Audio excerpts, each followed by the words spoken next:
लातेहार जिले में बुधवार को तड़के महाकुंभ से लौटने के दौरान झारखंड मुक्ति मोर्चा की राज्यसभा सांसद महुआ मांझी की कार सड़क किनारे खड़े एक ट्रक से टकरा गई, जिससे वह घायल हो गई।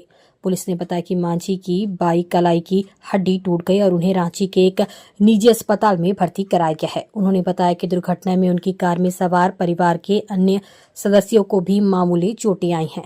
ये घटना NH 75 पर होटवांग गांव के पास मंगलवार देर रात करीब 2:30 बजे हुई।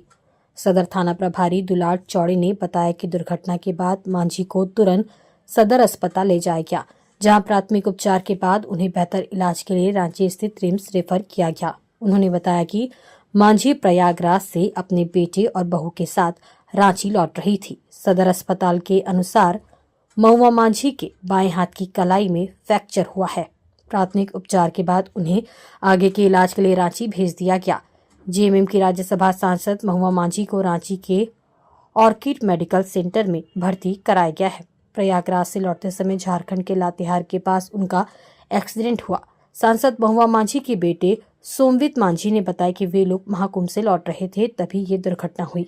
उनकी मां और पत्नी पीछे की सीट पर थी। वे कार चला रहे थे। अचानक उनकी आंख लग गई और कार कहीं टकरा गई। हम लोग गाड़ी से कुंभ स्नान करने के लिए गए हुए थे, परसों गए थे। तो गाड़ी से 12 साढ़े 12 घंटा लगा था और कल अच्छे से सुबह में हम लोग संगम घाट में स्नान वगैरह किए। करने के बाद अचानक हम लोग डिसाइड किए कि हम लोग कल ही वापस आ जाएंगे। तो शाम में 6:30 बजे हम लोग करीब होटल से निकले रांची के लिए। तो लगातार करीब हम लोग 9 घंटा गाड़ी चला चुके थे। बीच में सिर्फ डिनर करने के लिए रुके थे। हम गाड़ी चला रहे थे, ड्राइवर मेरे बगल में बैठा हुआ था। तो पारी करके गाड़ी चला रहे थे। तो हम ड्राइवर को बोले कि हम जनरली घर में 3:30 बजे तक जगे रहते हैं, तो हम 4 बजे तक गाड़ी हैंड ओवर कर देंगे, तब तक तुम 2 घंटा सो लो। तो 3:30 मतलब 3:40 में हमको फील हुआ कि इनको चेहरा धो लेना चाहिए रुक करके, लेकिन उस वक्त हम नहीं धोए और वही 3:45 में हमको नींद आ गया। अचानक मतलब गाड़ी में मेरे लेफ्ट हैंड साइड में ड्राइवर बैठा हुआ था, मैं गाड़ी चला रहा था, मेरे पीछे माँ थी और माँ के बगल में मेरी वाइफ बैठी हुई थी। तो हम लोग तो आगे सीट बेल्ट लगाए हुए थे, लेकिन पीछे हम लोग बेड बना दिए थे। तो बेड बना के ताकि उन लोग रेस्ट करके आ सके, तो सीट बेल्ट नहीं लगा पाए। माम को बोली भी 2 बार कि देखो सीट बेल्ट नहीं लगा पा रहे हैं, लेकिन गद्दा के कारण से सीट बेल्ट लगा नहीं पाए। तो जैसे ही हमको झपकी लगा, अचानक मेरी वाइफ जोर से चिल्लाई।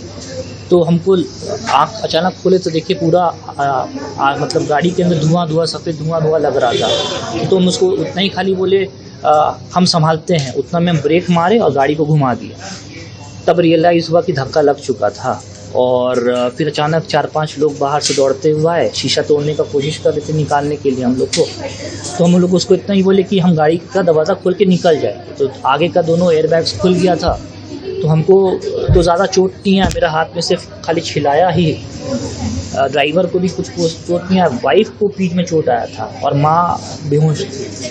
तो हम जैसे तैसे करके निकले गाड़ी से, उसके वाइफ को पहले निकाले। माँ वाला दरवाज़ा थोड़ा सीट में उनका अटका हुआ था, तो ड्राइविंग सीट की तरफ दोनों तरफ पैर घुसा हुआ था। दोनों पैर को निकालने के बाद हम उनको एक जन की मदद से बाहर निकाले। वो हल्का सा वॉक करते हुए हम लोग ज़मीन पे उनको लेटा दिए, एक बेडशीट बिछा करके। तो हम देखे कि उनका हाथ टूटा हुआ है, मतलब यहाँ रिस्ट वाला पोर्शन टूट चुका था, पूरा बूंद दिख रहा, मतलब निकल गया था इस तरीके से। और साथ में लेफ़्ट वाले नोज से ब्लीडिंग 2-4 बूंद निकल चुका था। फिर उनको जाके बैठाए, ज़मीन पे लेटाए, तो वो बोली कि पीठ पे, चेस्ट पे बहुत ज़्यादा दर्द हो रहा है और लेफ़्ट हाथ में बहुत ज़्यादा दर्द हो रहा है। तो उतना में वाइफ को भी देखे, माँ को भी देखे। फिर हमने 100 नंबर पे फ़ोन किया, वहाँ पे रिपोर्ट किया। फिर 108 नंबर फ़ोन पे एम्बुलेंस बुला लिया। 15-20 मिनट लगा एम्बुलेंस आने में। फिर हम लोगों ने माँ को एम्बुलेंस में चढ़ा करके ये लातेहार हॉस्पिटल था, वहाँ लेके गए। अराउंड 40 मिनट्स तक माँ वहाँ पे थी। फर्स्ट एड हम लोगों ने दिया, थोड़ा पेन किलर और सलाइन, और उसके बाद फिर वहाँ से हम लोगों ने एम्बुलेंस करके रांची हॉस्पिटल लेकर के आ